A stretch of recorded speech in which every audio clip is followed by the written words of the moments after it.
देखो, love marriage दूसरे जाति में शादी करने पे लोग विरोध क्यों करते हैं? तो एक बहन का मैसेज आया है कि भैया मैं पासवान हूँ, मैं एक लड़के से प्यार करती हूँ, वो ब्राह्मण है, तो क्या लव मैरिज इंटरकास्ट मैरिज गलत है या सही है? तो सबसे पहली चीज़, लोग इंटरकास्ट लव मैरिज को गलत क्यों मानते हैं? तो पहला, समाज का डर रहता है कि लोग क्या कहेंगे। समझ रही हो, लोग क्या कहेंगे ऐसा सोचते हैं। दूसरा, परंपरा और जाति व्यवस्था की सोच, सदियों से एक ही जाति में शादी की परंपरा रही है। तीसरा, आर्थिक और सामाजिक फ़र्क का डर, परिवार सोचता है कि लड़की को कहीं अपमान या भेदभाव ना झेलना पड़े, ये होता है, परिवार ऐसा सोचता है।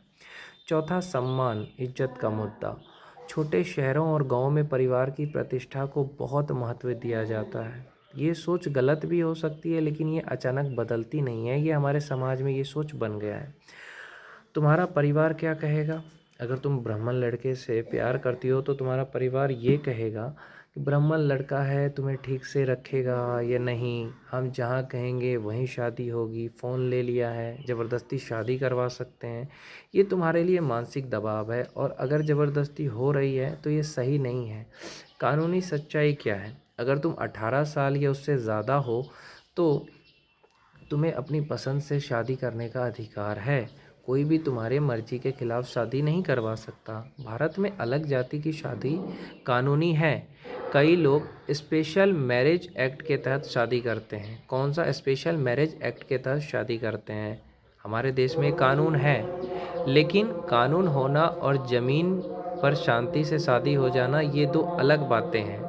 इसीलिए कदम बहुत सोच कर उठाना होगा। अभी तुम्हें क्या करना चाहिए, सुनो। पहले खुद से साफ बात करो कि क्या वह लड़का सच में जिम्मेदार है, अपने परिवार से बात करने को तैयार है, तुम्हें खुलेआम अपनाने की हिम्मत रखता है। सिर्फ प्यार काफ़ी नहीं है, शादी जिम्मेदारी है। दूसरा, किसी समझदार बड़े को बीच में लाओ, कोई शांत स्वभाव वाला रिश्तेदार, तुम अपनी माँ से बात कर लो, कोई शिक्षक, तुम्हारी बहन, कोई भी जो तुम्हें समझता है, कोई भाई, उससे बात करो। कोई ऐसा व्यक्ति जिसे दोनों परिवार सम्मान देते हो। सीधी लड़ाई करने से स्थिति और बिगड़ सकती है। तीसरा, ज़बरदस्ती शादी का अगर डर है तो 112 पे कॉल करो, 112 पर फ़ोन करो। जैसे ही तुम्हारा फ़ोन छीन रहा है तो तुम पुलिस स्टेशन चले जाओ। फ़ोन छीन ले तो पुलिस स्टेशन चले जाओ कि मेरी ज़बरदस्ती शादी करवा देंगे, मेरे जान को खतरा है, तो पुलिस तुम्हें सुरक्षा देगी। या 181 महिला हेल्पलाइन पे कॉल करो। तुम अभी प्यार और डर दोनों में हो, इसीलिए दिमाग कह रहा है अगर उससे शादी नहीं हुई तो सब खत्म हो जाएगा। लेकिन ज़िंदगी सिर्फ एक रिश्ते पे टिकी नहीं है। अगर वह लड़का सच्चा है तो अपने घर वालों से बात करेगा, तुम्हारे घर वालों से सम्मानपूर्वक रिश्ता मांगेगा और तुम्हें भगा करके ले जाएगा। और अगर तुम सच में उससे प्यार करती हो तो तुम भाग करके उसके पास चली जाओगी, उससे शादी कर लोगी। समझ रहे हो? अगर वो लड़का अच्छा है, तुमसे प्यार करता है, तो भाग जाओ।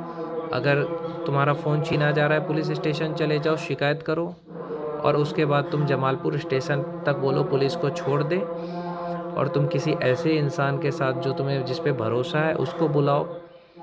जैसे तुम्हारा कोई भी होगा, भाई या कोई भी जो तुम्हारा अच्छा है, उसको बुला करके उसके साथ उस लड़के के घर जाके शादी कर लो। सिंपल है।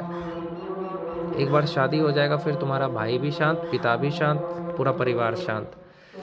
अब SC ST कानून लगा देगा, अपहरण का लगा देगा, तो जब तक तुम लड़के के साथ खड़ी रहोगी ना, तब तक कोई भी कानून काम नहीं आएगा। तो इस बात का ध्यान रखो।